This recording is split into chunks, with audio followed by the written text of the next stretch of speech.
Hello, I'm Ollie and this is CriminOlly, where I talk about crime, pulp, horror, that kind of thing. Today, prescient sci-fi, I want to talk to you about Snow Crash by Neal Stephenson.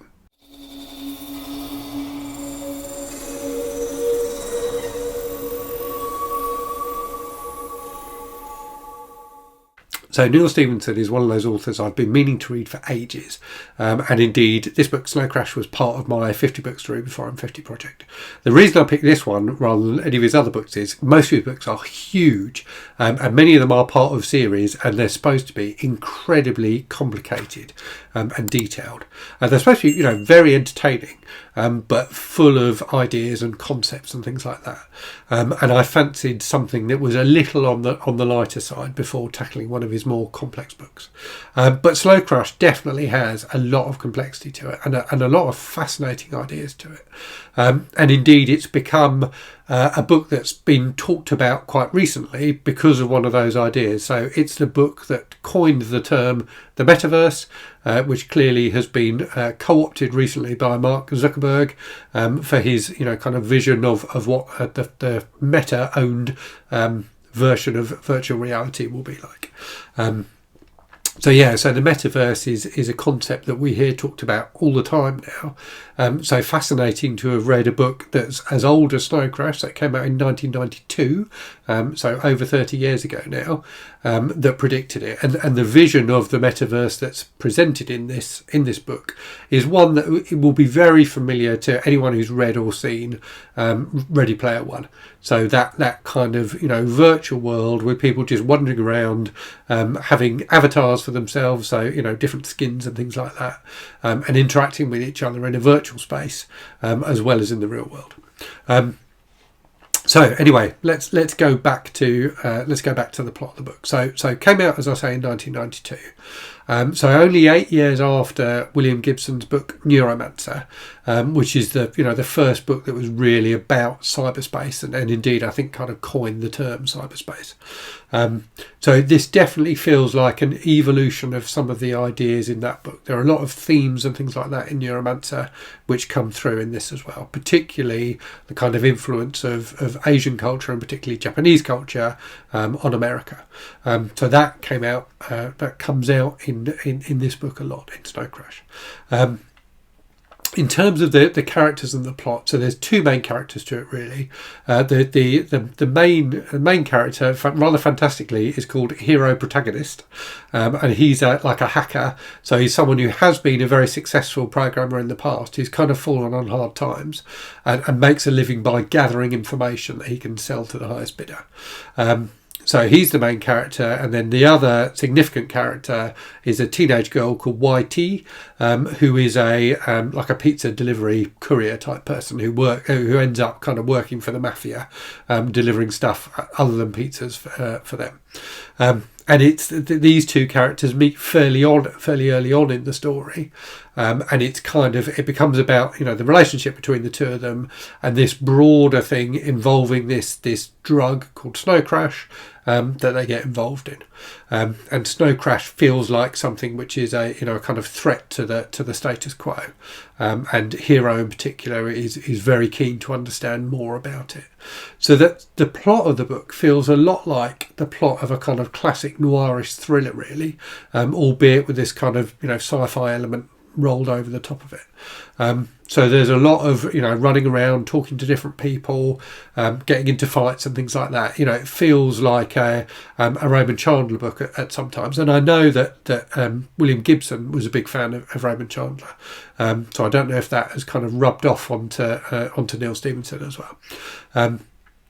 So the plot has a lot going on in it, and there are a lot of kind of big action scenes as well that take place in the Metaverse. So it feels at times a lot like The Matrix or something like that. There's kind of really huge action sequences where kind of impossible stuff happens, happens again and again. And that influence of Japanese culture on the book means that Hero, uses samurai swords and things like that, particularly in the Metaverse. So there's a lot of really entertaining action in the book.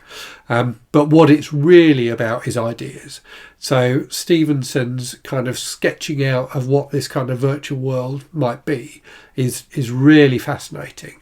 and he goes really deep on theories about kind of the spread of information, the dissemination of information amongst populations, and how the kind of spread of information in biblical times can, how you can draw analogies between that and the spread of information digitally today, or in the setting of the book. So he does that really interestingly, and he's definitely got some interesting stuff to say. I did feel like it got a bit bogged down in that discussion, particularly in the middle of the book. The pace does slow down a bit, and there's all these ideas for you to take in as a reader, and they are absolutely fascinating. But yeah, it does get a bit heavy, which does make me think twice about reading one of his even huger books.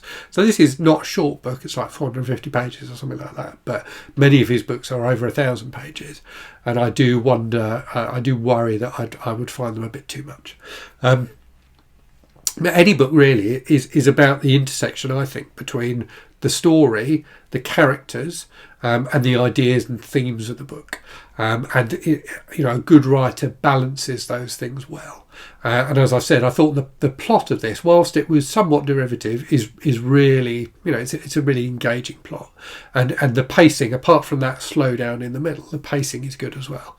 The ideas are, again, he goes a bit too heavy on them, but they are fantastic ideas. And he has, he's clearly had a real influence. This book in particular has clearly had a real influence on our culture and our understanding of the virtual world. Where this book does fall down a bit, I think, is in the characters. So, the two main characters who I've talked about, Hero and YT, but other characters in the book as well, do feel a bit two-dimensional at times. There are some nice parts with Hero, where there's a lovely bit where he talks about his relationship with his mother, and how he has, how he's someone who had made a lot of money through programming in the past, and he's used that money to look after his mum, and that's why he's now in the kind of situation he's in. So some of those character elements were well done. But yeah, overall, I didn't really find that I connected with the characters in a meaningful enough way that I really cared about what happened to them. So it's entertaining to watch everything play out and to digest those ideas and to witness these big kind of action set pieces. But I never felt as engaged with the characters as I might have done. One of the other things, speaking about characters, that's I think somewhat problematic about the book is the portrayal of YT. So she's a teenage girl. She's 15 years old, and she is definitely quite sexualised in the book, and there is quite an explicit sexual scene involving her as well. And I don't understand why Stephenson chose to make her 15. And, you could have had exactly the same character and her be 18, and have avoided some of those problems. And in particular, one thing that's I found quite peculiar in the book is the fact that her age is mentioned a lot. You cannot escape the fact that she is 15 years old. It comes up a lot, which did feel a little bit bizarre to me. So that side of it is a bit questionable, and I did feel that the portrayal of Asian culture is quite a limited one as well. So it's very much fascinated with electronics and kind of samurais and ninjas basically, and you see nothing at all of Asian culture apart from that. So Hero is biracial, he's half Asian, but there's very limited investigation into or discussion of his heritage beyond those two things. So that again felt like a bit of a missed opportunity, but probably quite typical of American literature and movies from the 90s. But yeah, those reservations aside, this is a really entertaining book. It's got some fantastic ideas in it. The plot is solid, and the action set pieces are fantastic. There's a great deal to enjoy, and it can be quite amusing at times as well. He's got a nice sense of humour too. There's a lot to recommend it. And if, like me, you've been daunted by Stevenson's absolutely mammoth volumes in the past as well, this is probably a good place to start with him. Okay, time for a random book from the shelf. So I mentioned it in the video, so it seemed appropriate to pull it out. Neuromancer by William Gibson, which I haven't read for years. I read it not long after it came out, certainly in the 80s. So I need to read this again. I remember being blown away by it when I first read it. So I hope you found that interesting. Let me know if you've read Snow Crash and what you thought of it. Let me know what you think of Neal Stephenson more generally. Let me know what you think I should try next by him. As I say, those big books do look like they might be a bit much for me. But if there's something that you think is a bit lighter, then do let me know. And as always, thanks very much for watching. Hope you're safe and well out there. Hope you're reading good stuff. And I'll speak to you again very soon. Cheerio.